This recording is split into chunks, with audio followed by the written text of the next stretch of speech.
antesala de quiebre o reforma del sistema en el próximo Congreso del Partido Comunista de Cuba. ¿Cómo están, amigos? Bienvenidos a Noticias Importantes. Comenzamos.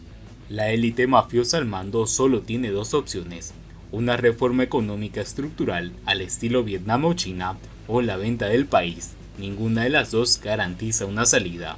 A pocos días de comenzar el octavo Congreso del Partido Comunista de Cuba, PCC, expertos y analistas especulan sobre lo que teóricamente será el relevo generacional al mando del país por otra más joven, inepta, mediocre y obediente.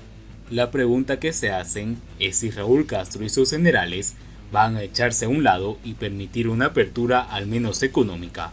Y el conclave comunista cubano acontece en medio de una situación más vulnerable que ha tenido el sistema en sus 62 años de existencia, con la economía atrapada en los tentáculos de una mafia familiar y en medio de una crisis que ha llevado al país al límite y sacado a relucir lo peor del régimen. Millones de cubanos esperan con atención las noticias que traerá el octavo Congreso. El sistema se encuentra en una crisis terminal.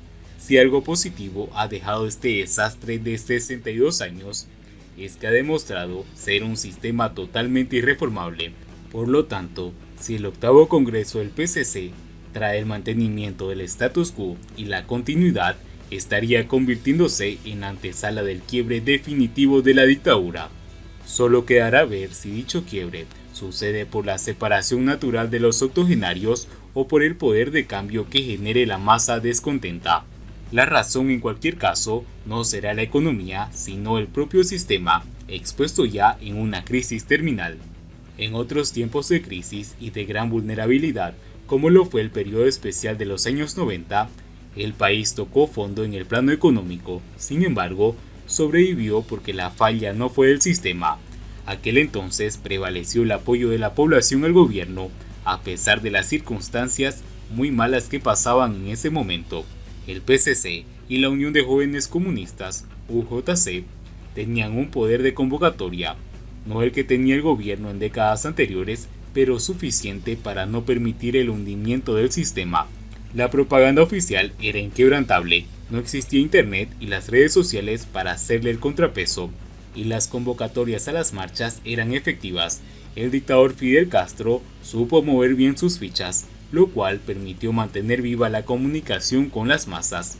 Desde el punto de vista económico, aun con las terribles dificultades del periodo especial, la industria azucarera era todavía un componente importante, al cual se sumaron la industria del níquel, circulación del dólar y envíos de remesas, el turismo internacional, la apertura limitada al trabajo por cuenta propia y la inversión extranjera, que tuvo resultados positivos en la exportación de ron, tabaco y el desarrollo de la industria del turismo. El momento de mayor peligro y vulnerabilidad fue cuando se produjo la manifestación popular del 5 de agosto de 1994, conocido como el Maleconazo. Sin embargo, el propio dictador la abortó con una brutal represión y, presentándose en el lugar de los hechos cuando todo estaba bajo control, logró enfriar la situación. Acto seguido creó una crisis migratoria al abrir las fronteras para que todo el que quisiera irse a Estados Unidos se lanzara al mar, lo que devino en el acuerdo migratorio con Washington, garantizando una válvula de escape al menos 20.000 emigrados anuales. Años más tarde, esta vía se convertiría en el más rentable brazo financiero de la dictadura, a partir de las remesas, tanto en efectivo como en mercancías, que los emigrados enviaban a sus familiares en Cuba, un esquema inagotable que le permitiría obtener cientos de millones de dólares generados no por el desarrollo empresarial de la nueva fuerza productiva autóctona, sino por la condición política de someter, controlar y regular las libertades ciudadanas de un pueblo entero. Bajo este escenario, la economía del país mostraba algunas señales de recuperación. Para ese entonces, el régimen agregaba a su fórmula la sobrevivencia de la exportación de los servicios de salud.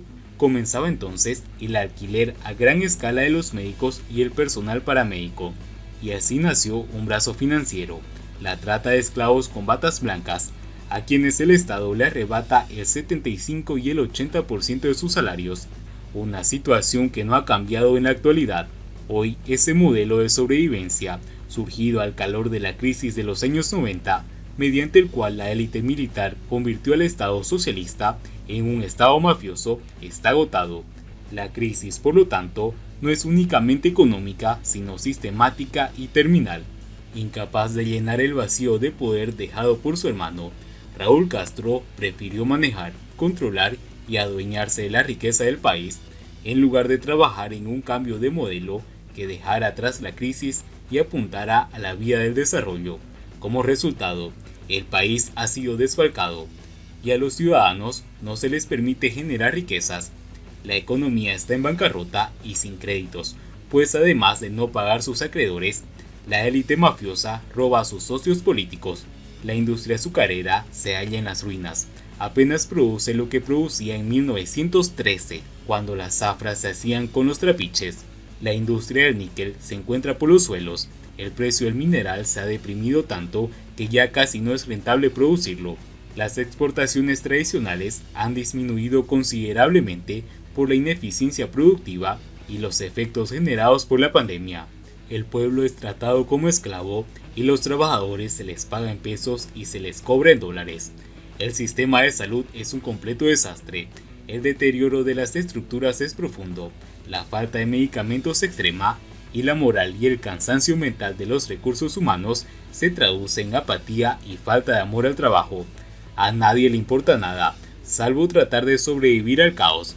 El cierre generado por la pandemia ha llevado al turismo casi a ceros. Las remesas han caído estrepitosamente por el cierre de los aeropuertos y el control de los militares sobre las vías de envío.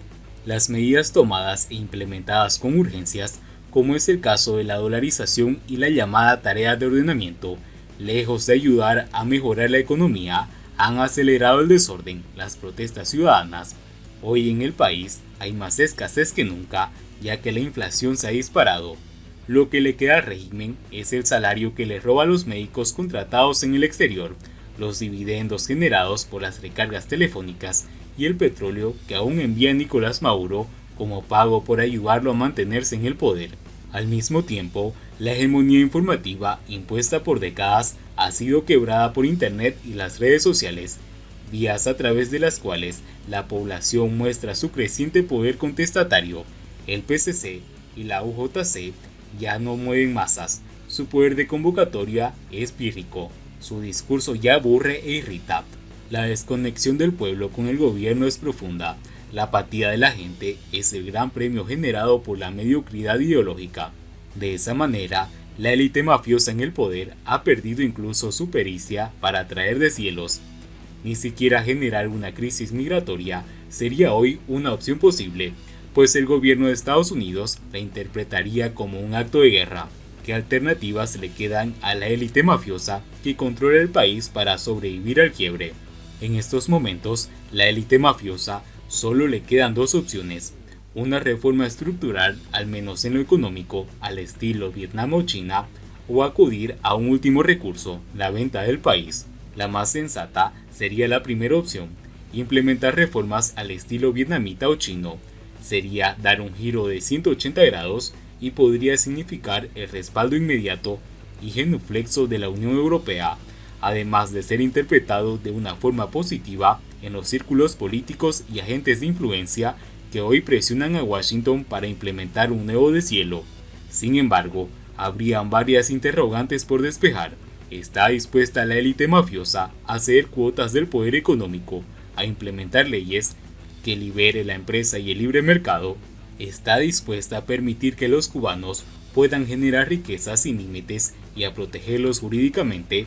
¿Está dispuesta a negociar las reclamaciones certificadas y no certificadas pendientes de compensación, a permitir una inversión libre y sin límites de los emigrados, así como la de los residentes en la isla, bajo las mismas premisas y condiciones que le permiten hoy invertir a los inversionistas extranjeros? ¿Está dispuesta a implementar leyes que protejan pero de verdad a los inversionistas? ¿Cómo van las cosas? Todo parece indicar que no es el camino por el que optará la élite mafiosa. De hacerlo, sería prematuro medir el impacto. Lo más prudente sería valorar los pasos que se den, verificar su implementación y comprobar que irían en la dirección de liberar las fuerzas productivas y beneficiar al pueblo cubano. La otra opción que le queda es vender el país. Es tentadora, pues representa la posibilidad de ganar millones de dólares en poco tiempo.